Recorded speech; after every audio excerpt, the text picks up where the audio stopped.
This stuff is graphic. A man admits to sexual assault and or grape of a 2-year-old at a daycare. Here we go. News alert.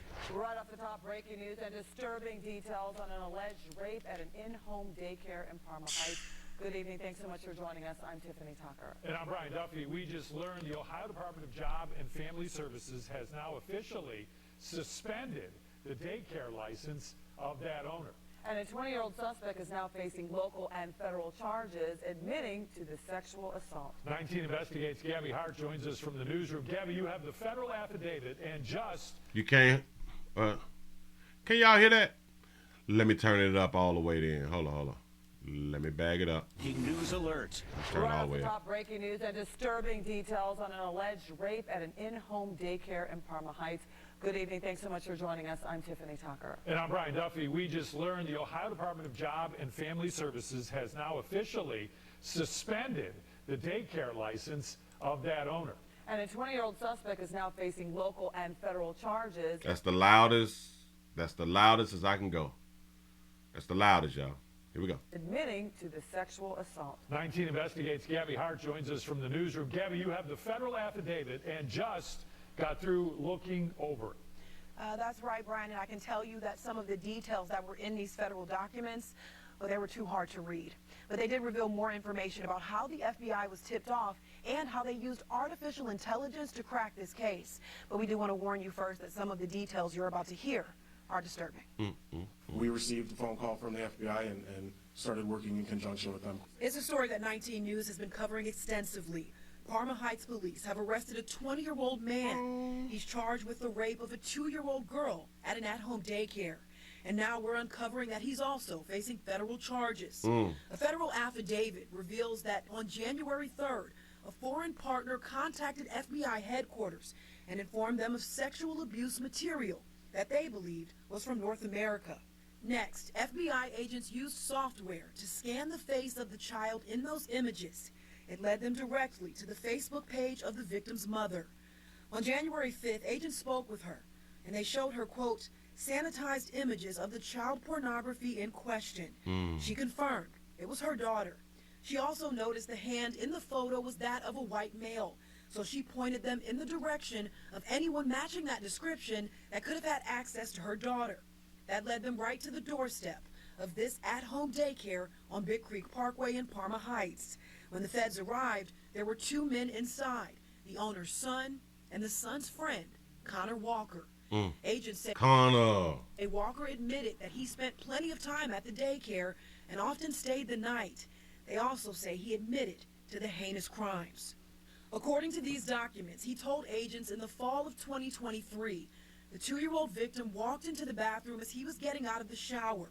Walker then recorded an inappropriate sexual act with that child. He's accused of sending that 2-minute video to a group chat on a private messaging app called Session. We appreciate him for the recording.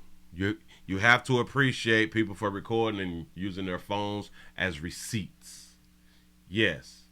He was getting out of the shower and the 2-year-old walked inside of the bathroom, and then he recorded the 2-year-old doing something with him. The FBI says after they got written permission from Walker to search his phone, they found one additional video and several other disturbing images of the same victim. They also say they found dozens of files containing more child pornography. To fathom what those families are going through. Now, the owner of that daycare has not been charged with a crime. Yesterday, I did uncover that the daycare facility was actually not licensed to operate by the state in Parma Heights. She did, though, have a license to operate in another city, but that one is now suspended. As we mentioned, I will continue to follow this closely, and as soon as we learn more, so will you. So because of these dudes fandangling with the children, touching on the children, all that fly stuff right there, now this person done lost their daycare. Although the daycare was not licensed to be operating in that area, that person was getting by with operating in that area. So now you can't get by with operating in that area because now the whole community know that a child has been assaulted. So now you got to find you another in-house job or an at-home job, because that right there ain't gonna work no more.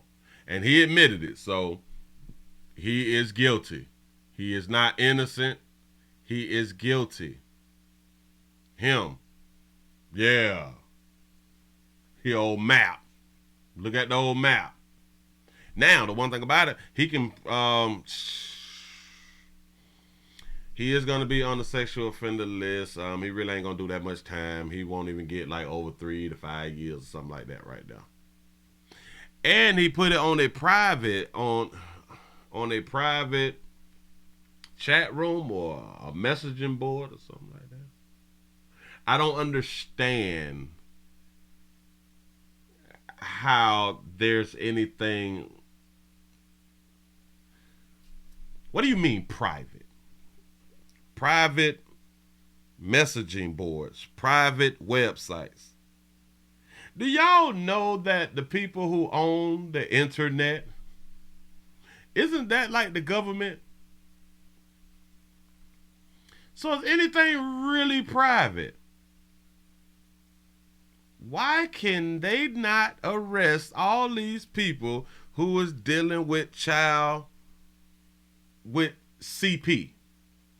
Child porn. I don't even want to say the word right now, but sexual assaults and all that. Why? It's recorded and it's on the internet. Why they just can't go around and arrest people? They said, well, if you use different IP addresses, we can't find who you is. Really? Really? We don't know where yet? Really? But them people own everything. They got the AIs and all that fly stuff too, right?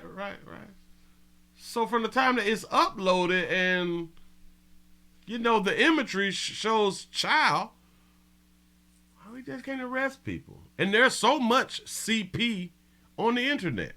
How is there so much CP on the internet and these people own the internet? And we call things like the dark web. We say the dark web, right? Who owns the internet? In my mind, it is our government owns the internet. I don't care what private or secure sites and all. I don't believe that. I do not believe that. I promise you I don't believe that. When they own it, they see everything. Or am I wrong for assuming that they see everything? It's kind of like you sign up for like Twitter, Facebook, Instagram and shit like that right now. The owner, the people who own, the people whose servers it is, in my mind, they can see everything. And they will have the AIs to see everything. You know what's funny? That women can show their natural asses out here, show monkey prints and monkey paws and all that shit. But if a man posts a woman in bathing suits and shit, they will immediately pops up that this footage and a photo of footage is against our policies and shit like that, right? Immediately it happens. So that means that the AI is working, right? The AI is working for that website. Why? They own everything. They own the website. Everything you put on the website can be seen. So in my mind, this is how I think about the government. The government owns the internet. You can believe that it's Google if you want to. I believe the governments own the websites. But let's just say that it just is Google who owns the internet. Let's just say it's Google, right? If it's just Google, then Google get to see everything. Google has AIs. Why they can't program the computer if you see CP, if you see child stuff, notify law enforcement and make it to where this stuff cannot be seen by multiple people? You have the AIs. I don't understand. But who am I? I'm just a player out here in the YouTube street. Moving right along. I ain't gonna eat much, hold you.